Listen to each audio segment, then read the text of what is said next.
Indian വ്യോമാതിർത്തി ലംഘിച്ച് പഞ്ചാബിൽ missile ആക്രമണം നടത്താനുള്ള പാക് നീക്കം തടഞ്ഞ് ഇന്ത്യ.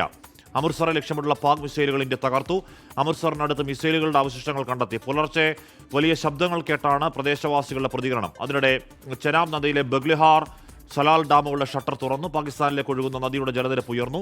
ഇന്നലെ ഭീകരകേന്ദ്രങ്ങൾ ലക്ഷ്യമിട്ട് ഇന്ത്യ നടത്തിയ ഓപ്പറേഷൻ സിന്ദൂർ സർവകക്ഷിയോഗത്തിൽ കേന്ദ്ര സർക്കാർ വിശദീകരിക്കുകയാണ്. വിവരങ്ങളുമായി ബി ദിലീപ് കുമാറാണ്. ദിലീപ്, പാക് അതിർത്തി ലക്ഷ്യമിട്ടുള്ള മിസൈലുകൾ എപ്പോൾ വന്നു എന്നാണ് മനസ്സിലാക്കേണ്ടത്? അടങ്ങിയിട്ടില്ല അയൽ രാജ്യം എന്ന് കരുതണോ ദിലീപ്? ഹാഷ്മി, പാകിസ്ഥാൻ ഏതു തരത്തിലുള്ള ആക്രമണവും നടത്തിയേക്കുമെന്ന പ്രതീക്ഷ ഇന്ത്യക്കുണ്ടായിരുന്നു. അതുകൊണ്ട് തന്നെ അതിർത്തി സംസ്ഥാനങ്ങളിൽ വലിയ ജാഗ്രത ഇന്ത്യ പുലർത്തിയിരുന്നു. ഇന്നലെ തന്നെ അതിർത്തി സംസ്ഥാനങ്ങളുടെ മുഖ്യമന്ത്രിമാരുടെയൊക്കെ യോഗം കേന്ദ്ര സർക്കാർ വിളിച്ചു ചേർത്തിരുന്നതാണ്. പഞ്ചാബ്, രാജസ്ഥാൻ, ജമ്മു കാശ്മീർ തുടങ്ങിയ സംസ്ഥാനങ്ങളുടെ അതിർത്തിയിൽ അതീവ ജാഗ്രതാ നിർദ്ദേശവുമാണ് നൽകിയിരുന്നത്.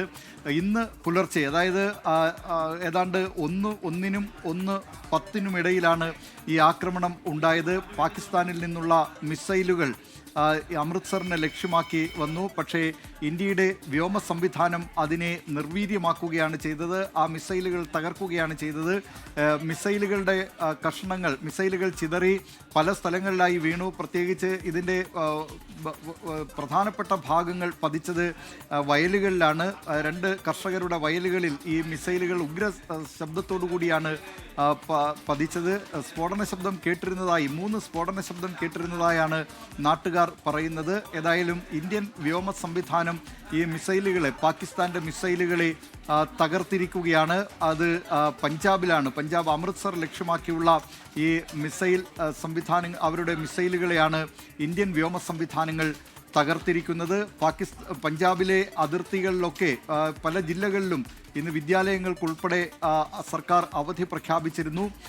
ഏതായാലും വ്യോമ സംവിധാനം, പ്രത്യേകിച്ച് പഞ്ചാബ് അതിർത്തിയിൽ പാകിസ്ഥാൻ വ്യോമാഭ്യാസവും വ്യോമ പരിശീലനവും ഒക്കെ നടത്തുന്നതായി നേരത്തെ തന്നെ റിപ്പോർട്ടുകൾ ഉണ്ടായിരുന്നു. ഇതിൻ്റെ കൂടി അടിസ്ഥാനത്തിൽ പഞ്ചാബ് അതിർത്തിയിൽ വലിയ ജാഗ്രത ഇന്ത്യയുടെ വ്യോമസേന, കരസേനയൊക്കെ ശക്തമാക്കുകയും ചെയ്തിരുന്നു. ഇതിനിടെയാണ് ഇന്ന് പുലർച്ചെ ഈ പാകിസ്ഥാന്റെ മിസൈൽ ആക്രമണത്തെ ഇന്ത്യ ശക്തമായി തന്നെ പ്രതിരോധിച്ചത്.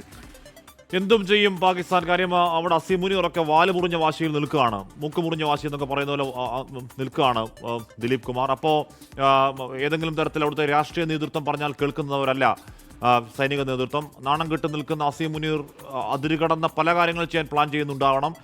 ഏത് നെറികെട്ട നീക്കങ്ങളും നേരിടാൻ നമ്മൾ തയ്യാറല്ലേ, സജ്ജമല്ലേ ദിലീപ്? ഹാഷ്മി, ഇന്ത്യ പൂർണ്ണ സജ്ജമാണ് എന്ന കാര്യത്തിൽ യാതൊരു തർക്കവുമില്ല. കാരണം അതുകൊണ്ട് തന്നെ പ്രത്യേകിച്ച് അതിർത്തി സംസ്ഥാനങ്ങളിൽ നേരത്തെ ഹാഷ്മി പറഞ്ഞതുപോലെ അസീം മുനീറിനെ സംബന്ധിച്ച് എന്ത് ചെയ്യും എന്ന കാര്യത്തിൽ പ്രവചനാതീതമായ കാര്യമാണ്. കാരണം ഒരു ലക്കും ലഗാനുമില്ലാത്ത തരത്തിലുള്ള പ്രവർത്തനങ്ങളാണ് പാക് കരസേനാ മേധാവി നേരത്തെ തന്നെ, അത് പരാമർശങ്ങളുടെ കാര്യത്തിലായാലും ചില നടപടികളുടെ കാര്യത്തിലായാലും ഒക്കെ ഉണ്ടായിക്കൊണ്ടിരിക്കുന്നത്. പഹൽഗാം ഭീകരാക്രമണത്തിന് തൊട്ടു പിന്നാലെ നിയന്ത്രണ രേഖയിൽ നിന്ന് ഇന്ത്യക്ക് നേരെ ഉണ്ടാകുന്ന തുടർച്ചയായ പ്രകോപനങ്ങൾ, വെടിവെപ്പുകൾ, ഇതൊക്കെ പാകിസ്ഥാൻ സൈനിക മേധാവിയുടെ നിലപാട് എന്താണ് എന്ന് വ്യക്തമാക്കുന്നതായിരുന്നു.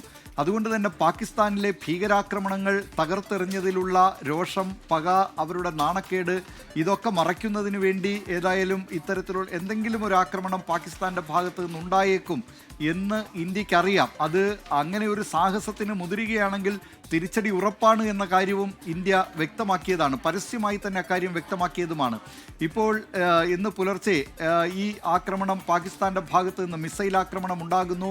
അവരുടെ വ്യോമ സംവിധാനങ്ങൾ ഉപയോഗിച്ചുള്ള മിസൈൽ ആക്രമണമാണ്.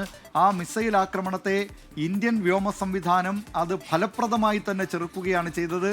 അവരുടെ വ്യോമാക്രമണം, അമൃത്സർ ലക്ഷ്യമാക്കിയുള്ള അവരുടെ മിസൈൽ ആക്രമണത്തെ ലക്ഷ്യത്തിലെത്തുന്നതിന് മുമ്പ് തന്നെ, വളരെ മുമ്പ് തന്നെ അതിനെ നശിപ്പിക്കാൻ ഇന്ത്യൻ വ്യോമ സംവിധാനത്തിന് കഴിഞ്ഞിരിക്കുകയാണ്. അത് അമൃത്സറിലെ 2 നെൽപ്പാടങ്ങളിലാണ്, നെൽവയലുകളിലാണ് ഈ മിസൈലുകൾ ചിതറി കഷണങ്ങളായി വീണത്. ഏതായാലും ഇന്ത്യയെ സംബന്ധിച്ച് ഇന്ത്യയുടെ വ്യോമ സംവിധാനം വളരെ ജാഗ്രതയോടുകൂടി തന്നെ പാകിസ്ഥാന്റെ ഭാഗത്ത് നിന്ന് ഏതെങ്കിലും തരത്തിലുള്ള ആക്രമണം ഉണ്ടായാൽ അതിനെ നിർവീര്യമാക്കുന്നതിന്, അതിനെ ചെറുക്കുന്നതിന്, അവയെ പരാജയപ്പെടുത്തുന്നതിനുള്ള ശ്രമം അവർ തുടർന്നുകൊണ്ടേയിരിക്കുകയാണ്. ഹാഷ്മി, ഓക്കെ. ബി ദിലീപ് കുമാറാണ് വാർത്തയുടെ വിവരങ്ങൾ നൽകിയത്. മുഖം നഷ്ടപ്പെട്ട് നിൽക്കുകയാണ് പാക് പട്ടാളം, പാക് സർക്കാർ, അതിൻ്റെ പാക് പട്ടാള മേധാവി അസീം മുനീർ. മാത്രമല്ല ഇപ്പോൾ എന്താണ് സ്ലീപ് ടൈറ്റ് പാകിസ്ഥാൻ എന്നൊക്കെ പറഞ്ഞ് അവർ അങ്ങനെ പാകിസ്ഥാൻ ഉറങ്ങാൻ തുടങ്ങുന്നതിന് മുമ്പ് തന്നെ ഇവിടെ പോയി പൊട്ടിച്ചതിലൊക്കെ ഉണ്ടാകുന്ന ഇച്ഛാഭംഗം, വലിയ നാണക്കേട്, വലിയ ലോകത്തിന് മുന്നിൽ അവരുടെ എയർ ഡിഫൻസ് സംവിധാനം എത്രത്തോളം പരാജയമാണ് തിരിച്ചറിവ്. അതൊക്കെ പാകിസ്ഥാൻ ഉണ്ടാക്കുന്ന തിരിച്ചടി ചെറുതല്ല. എന്തും ചെയ്യും. അപ്പോൾ എന്തും ചെയ്യുമ്പോൾ അതിനെ നേരിടാൻ നമ്മൾ സജ്ജമാണ്. സജ്ജമാണ് എന്നതിന് തെളിവ് കൂടിയാണ് അമൃത്സർ ലക്ഷ്യമിട്ട മിസൈലുകൾ തകർത്തു എന്ന വാർത്ത.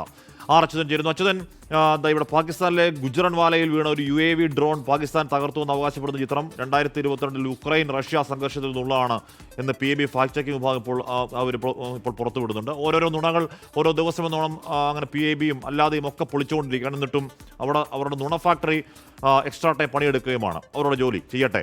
അച്യുതൻ, ഇപ്പോൾ ഡോവൽ നരേന്ദ്രമോദി കൂടിക്കാഴ്ചയിൽ ചർച്ചയായ വിഷയങ്ങളെക്കുറിച്ച് എന്തെങ്കിലും ധാരണയുണ്ടോ?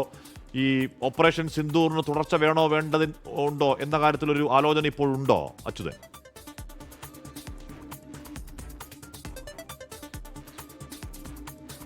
ഹാഷ്മി, ഓപ്പറേഷൻ സിന്ദൂറിന് ശേഷമുള്ള രാജ്യത്തെ സാഹചര്യങ്ങളാണ്, പ്രത്യേകിച്ച് അതിർത്തി മേഖലയിലെ അടക്കമുള്ള സാഹചര്യമാണ് ദേശീയ സുരക്ഷാ ഉപദേഷ്ടാവ് അജിത് ഡോവൽ പ്രധാനമന്ത്രി നരേന്ദ്രമോദിയുമായുള്ള കൂടിക്കാഴ്ചയിൽ ഇപ്പോൾ ധരിപ്പിച്ചിരിക്കുന്നത്.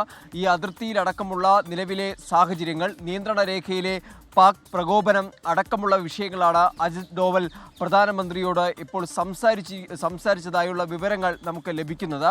ഒപ്പം മറ്റ് അതിർത്തി സംസ്ഥാനങ്ങൾ രാജസ്ഥാൻ, പഞ്ചാബ് ഉൾപ്പെടെ പാകിസ്ഥാനുമായി അതിർത്തി പങ്കിടുന്ന സംസ്ഥാനങ്ങളിലെ നിലവിലെ തലസ്ഥിതികൾ ഉൾപ്പെടെ വിവരിച്ചിട്ടുണ്ട്. അവിടെ സ്വീകരിച്ചിരിക്കുന്ന മുന്നൊരുക്കങ്ങൾ ഉൾപ്പെടെ ഉള്ള കാര്യങ്ങളാണ് ഈ യോഗത്തിൽ വിശദീകരിച്ചതായി ലഭിക്കുന്ന വിവരങ്ങൾ. അതായത് രാജ്യം ഏതൊക്കെ രീതിയിൽ തയ്യാറെടുത്തിട്ടുണ്ട് എന്നതിൻ്റെ ഒരു പൂർണ്ണമായ ചിത്രമാണ് ദേശീയ സുരക്ഷാ ഉപദേഷ്ടാവ് അജിത് ഡോവൽ പ്രധാനമന്ത്രിക്ക് മുൻപിൽ നൽകിയത് എന്നാണ് ഈ ഒരു മണിക്കൂറിൽ നമുക്ക് മനസ്സിലാക്കാൻ സാധിക്കുന്നത്. ഹാഷ്മി നേരത്തെ ചോദിച്ചതുപോലെ ഓപ്പറേഷൻ സിന്ദൂറിനൊരു തുടക്കമുണ്ടോ എന്നത് ശരിക്കും ആ തീരുമാനം പാകിസ്ഥാനാണ്. പാകിസ്ഥാൻ ഒരു തിരിച്ചടിക്ക് മുതിർന്നു കഴിഞ്ഞാൽ ഓപ്പറേഷൻ സിന്ദൂറിന് ഇനിയും തുടക്കമുണ്ടാകും. അതിന് 2.0 കാണും എന്ന് തന്നെയാണ് സേനകളിൽ നിന്ന് നമുക്ക് ലഭിക്കുന്നത്. കാരണം തിരിച്ചടി ഉണ്ടായാൽ പൂർണ്ണ സ്വാതന്ത്ര്യത്തോടുകൂടി സേനയോട് തീരുമാനമെടുക്കാൻ കരസേനാ മേധാവിയും പ്രതിരോധ മന്ത്രാലയവും ഇതിനോടകം നിർദ്ദേശങ്ങൾ നൽകി കഴിഞ്ഞിട്ടുണ്ട്. അവർക്ക് പൂർണ്ണ സ്വാതന്ത്ര്യമുണ്ട്. പാകിസ്ഥാൻ്റെ ഏതൊരു പ്രകോപനത്തെയും ഏത് രീതിയിലും ചെറുക്കുക മാത്രമല്ല, അതിന് കൃത്യമായ മറുപടി അത് തിരിച്ചടിയായി നൽകുവാനും കൂടിയാണ് ആ ഒരു സ്വാതന്ത്ര്യം നൽകിയിരിക്കുന്നത്. അതിനു വേണ്ടിയുള്ള തയ്യാറെടുപ്പുകൾ അതിർത്തി മേഖലകളിലടക്കം പൂർത്തിയായി കഴിഞ്ഞു. രാജ്യത്തിനകത്ത് സുരക്ഷ വർദ്ധിപ്പിച്ചിട്ടുണ്ട്. അതിർത്തി മേഖലയിലെ സംസ്ഥാനങ്ങളിലെ സാഹചര്യങ്ങൾ സസൂക്ഷ്മം നിരീക്ഷിച്ചു വരികയാണ് 3 സേനകളും പ്രതിരോധ മന്ത്രാലയവും. കര, വ്യോമ, നാവിക സേനകൾ അതീവ ജാഗ്രതയോടുകൂടിയാണ് ഇപ്പോൾ മുന്നോട്ട് പോയിക്കൊണ്ടിരിക്കുന്നത്. കടൽ മാർഗമാണെങ്കിലും കരയിലൂടെയാണെങ്കിലും ആകാശമാർഗമാണെങ്കിലും ഏതൊരു പ്രകോപനത്തെയും പ്രതിരോധിക്കുവാനുള്ള തയ്യാറെടുപ്പുകൾ ഇതിനോടകം തന്നെ പൂർത്തിയായി കഴിഞ്ഞിരിക്കുന്നു എന്ന സൂചനകൾ കൂടിയാണ് നമുക്ക് ലഭിക്കുന്നത്. നിയന്ത്രണ രേഖയിലാണ് ഇന്നലെ രാവിലെയോടുകൂടി ആശങ്ക ഉണർന്നത്. അവിടെ പാക് പ്രകോപനം, ഷെൽ ആക്രമണം സാധാരണ ജനജീവിതത്തെ ലക്ഷ്യമിട്ട സൈന്യ പോസ്റ്റുകൾക്ക് നേരെയല്ല, സാധാരണ ജനങ്ങൾ പാർക്കുന്ന മേഖലകൾ ലക്ഷ്യമിട്ടായിരുന്നു ഷെൽ ആക്രമണം ഉണ്ടായത്. അതിൽ 13 പേർ കൊല്ലപ്പെട്ടുവെന്നും 50-ലധികം പേർക്ക് പരിക്കേറ്റുവെന്നുമാണ് പറയുന്നത്. അതിനും ശക്തമായ മറുപടി അപ്പോൾ തന്നെ പാക് പട്ടാള പോസ്റ്റുകൾക്ക് നേരെ ഇന്ത്യൻ സേന കൊടുത്തിട്ടുണ്ട്.